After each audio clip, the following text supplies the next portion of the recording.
All right, let's talk about the comma. It's just this tiny little punctuation mark, right? But it's probably the most troublesome one out there. If you get it wrong, you can create a real mess. But if you can master it, you unlock writing that's incredibly sharp and clear. Just take a look at this sentence. This is from a real newspaper, by the way. It says that the country singer Merle Haggard's two ex-wives were Chris Christopherson and Robert Duvall. Just let that sink in for a second.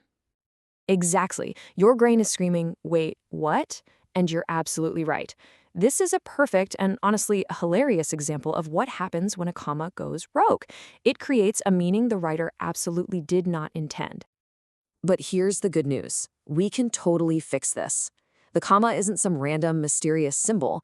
It really only has two main jobs. And if we can just get our heads around those two jobs, we can tame this tricky little mark for good. So the first big job of the comma is to act as a separator. Think of it like traffic control for your sentences. Its role is to create a clean break between different ideas, so they stay in their own lanes and don't, crash into each other. Now, to really get how this works, we need one quick definition. Don't worry, it's not scary. It's called an independent clause. That's just a fancy way of saying it's a complete thought that could totally be its own sentence.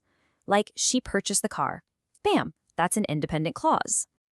And this is your secret weapon for connecting those little mini sentences correctly.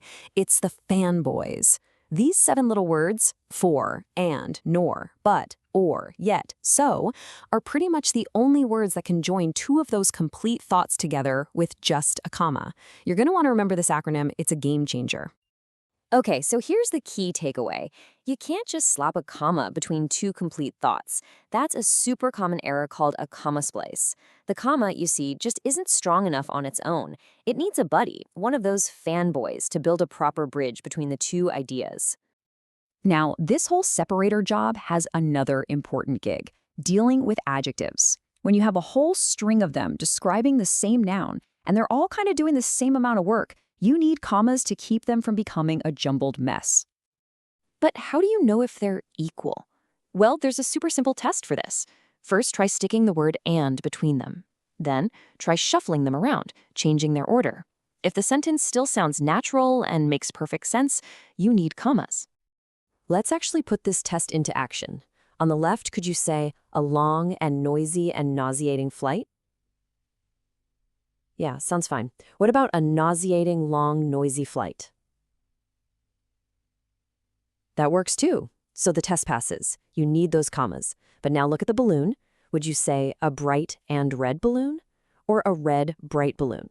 No way, that sounds super weird. That's because bright is really modifying red balloon as a single idea. The test fails, so no comma needed. So that's the comma as a separator. Now for its second big job, which is almost the total opposite. The includer. The whole point of the includer comma is to gently tuck in extra information.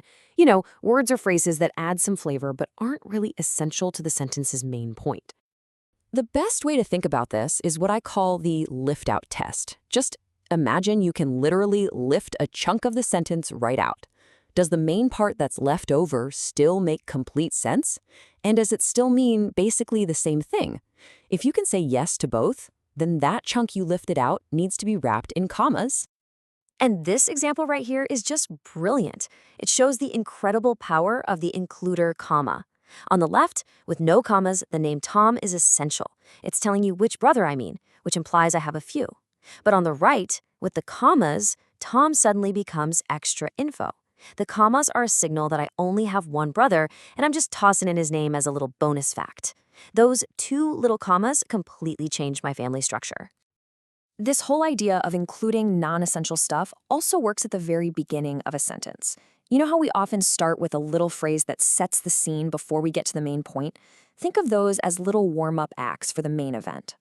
So here's a good rule of thumb. If that little intro part is pretty long, say more than 4 or 5 words, you should definitely put a comma after it. It just gives your reader a chance to breathe. If it's really short, like on the right, you often have a choice. A comma is usually optional there. Okay, so we've got the two main jobs down, separator and includer. Now, let's wade into the swampy territory where even the pros get tripped up. We're talking about the big debates and the most common mistakes. Remember that wild quote from the beginning? Well, here's a similar and pretty famous book dedication. Without a comma before the word and, it reads as if the writer's parents are Mother Teresa and the Pope.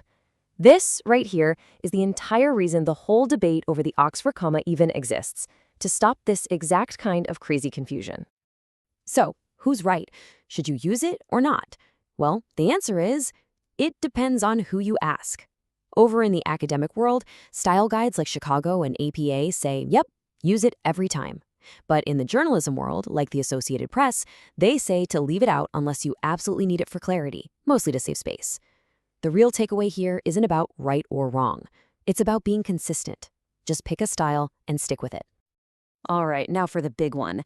If there is a single comma mistake that people make more than any other, it is this, the comma splice. We kind of touched on it earlier, but it is so important that it deserves its own moment in the spotlight. And there it is again, two complete sentences, wrongly jammed together with only a comma. It's a really easy mistake to make, but guess what? It's also incredibly easy to fix.